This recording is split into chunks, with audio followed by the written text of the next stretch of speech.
क्या ये दवा से भी ठीक हो सकती है अगर पथरी छोटी है, या ऐसा लगता है कि अभी सर्जरी की ज़रूरत नहीं है? तो कुछ दवाओं से भी असर पड़ता है?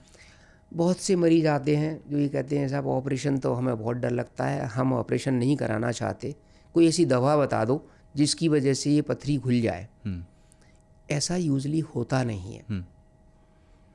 ये देखा गया है कि पेशेंट्स जो कि सर्जरी के लिए फिट नहीं है, बेड रिडन पेशेंट, बहुत ज़्यादा कॉम्प्लिकेशन पेशेंट्स हैं, जैसे इनको हार्ट डिजीज़ भी है, किडनी डिजीज़ भी है, डायबिटीज़ भी है, और भी बहुत सी प्रॉब्लम्स हैं, उनमें हम लोग एक कंजर्वेटिव मैनेजमेंट या पैलिएटिव मैनेजमेंट के लिए दवाइयाँ देते हैं।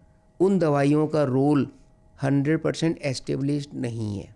बस सिम्टम्स को रिलीव करने के लिए। सिम्टम्स को रिलीव करने के लिए कुछ एसिड्स, कुछ दवाइयाँ हैं जिनको हम अर्सो डीऑक्सीकोलिक एसिड वगैरह बोलते हैं, उनको एक लंबे टाइम तक देना पड़ता है। और क्या करती हैं दवाइयाँ? ये दवाइयाँ उसको पित्त को पतला करती हैं। अच्छा।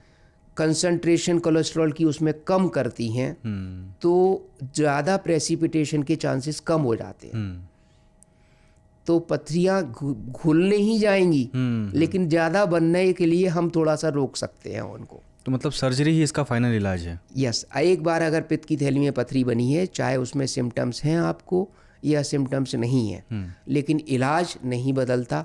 इलाज एक ही होता है कि वो है सर्जरी। क्यों सर ऐसा है? जैसे किडनी में पथरी है तो आसानी से निकल जा रही है, ब्लैडर में है आपको। yes.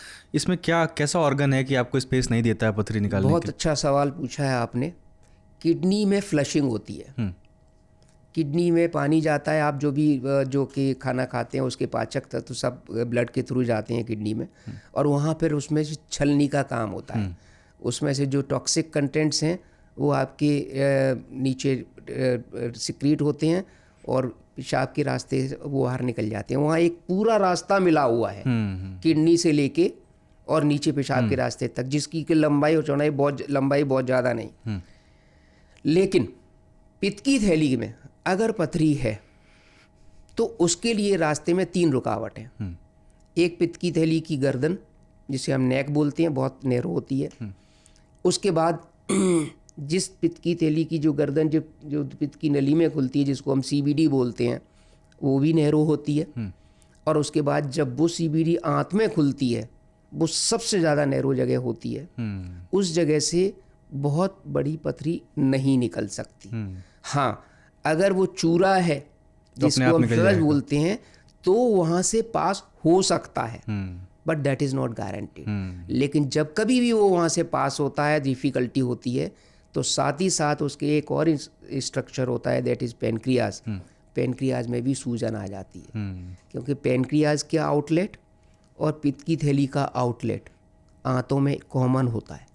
क्या ऐसा कभी देखा है कि पित्त की पथरी हो पित्त की थैली में और उन्होंने बहुत अवॉइड किया हो सर्जरी को, और उसकी वजह से पेनक्रियाज में इन्फेक्शन हो गया हो या पेनक्रियाटाइटिस जैसी दिक्कतें भी आई हो? यस, ऐसा होता है। यही चीज़ मैं अभी आपको बता रहा था कि पित्त की थैली में कभी कभी पित्त की जो गर्दन होती है फैली की, अगर वो चौड़ी है तो छोटी छोटी पथरियाँ खिसक के नीचे कॉमन बाइल डक्ट हम उसको बोलते हैं, पित्त की नली में चली जाती हैं, और उसके नीचे सबसे छोटा जो छेद है वहाँ से निकलना उनके लिए मुश्किल होता है।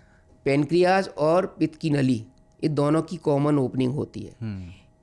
वो ओपनिंग बहुत सेंसिटिव होती है। जरा सा भी इरिटेशन उस जगह पर पेनक्रियाज की इंसल्ट होता है, तो पेनक्रियाज में सूजन आ जाती है और पेनक्रियाटाइटिस हो जाती है। फिर और कॉम्प्लेक्स हो जाती है सर्जरी। वो पेनक्रियाटाइटिस अपने आप में एक खतरनाक बीमारी है, हमें उससे बचना चाहिए। पेनक्रियाज की बीमारी वो वाली होने के बाद कोई डायरेक्टली सर्जरी नहीं होती कि अभी नहीं होगा, बट उसको सेटल होने का टाइम देना पड़ता है। तो इसीलिए कहा जाता है कि अगर पथरियत हैं और पथरियां हैं और सिम्टम्स आपको हो रहे हैं, इससे पहले कि वो नीचे की नली में जाके पेनक्रियाटाइटिस करें, डीप जॉन्डिस करें, आपको पित्त की थैली का ऑपरेशन करा के हटा देना। ऑपरेशन मतलब उसको निकलवा देना चाहिए। निकलवा देना।